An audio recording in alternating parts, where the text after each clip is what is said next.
885 kilometre लंबी असम मेघालय सीमा पर 12 स्थानों को लेकर मतभेद हैं।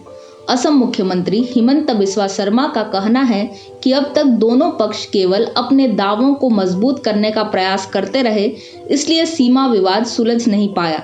परंतु अब लो और दो के सिद्धांत पर बातचीत आगे बढ़ रही है। 3 अंतर्राज्यीय समितियां गठित हुई, जिनका काम असम के कामरूप मेट्रोपॉलिटन और कछार जिलों और उनके समकक्षीय मेघालय जिलों का सीमा विवाद सुलझाना था।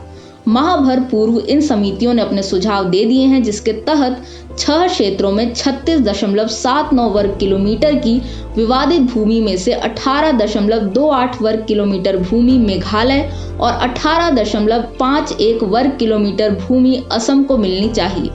पिछले सप्ताह दोनों राज्यों के मुख्यमंत्रियों ने इस पर सहमति प्रस्ताव केंद्रीय गृह मंत्री अमित शाह के समक्ष रख दिया है और शाह की स्वीकृति के बाद इस समझौते को भूमि पर क्रियान्वित किया जा सकेगा।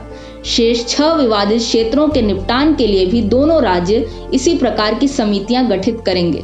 इसके अलावा इस सप्ताह शर्मा सीमा विवादों को सुलझाने के लिए नागालैंड और अरुणाचल प्रदेश के मुख्यमंत्रियों से भी मिले थे।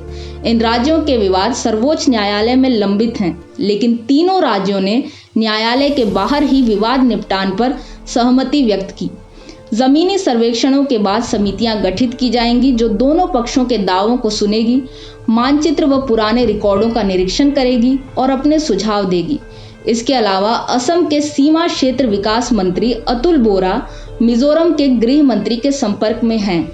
हालांकि हाल में हुई हिंसा, जिसमें 6 लोगों ने प्राण गंवा दिए थे, के कारण इस सीमा विवाद के निपटान में अधिक समय लग सकता है।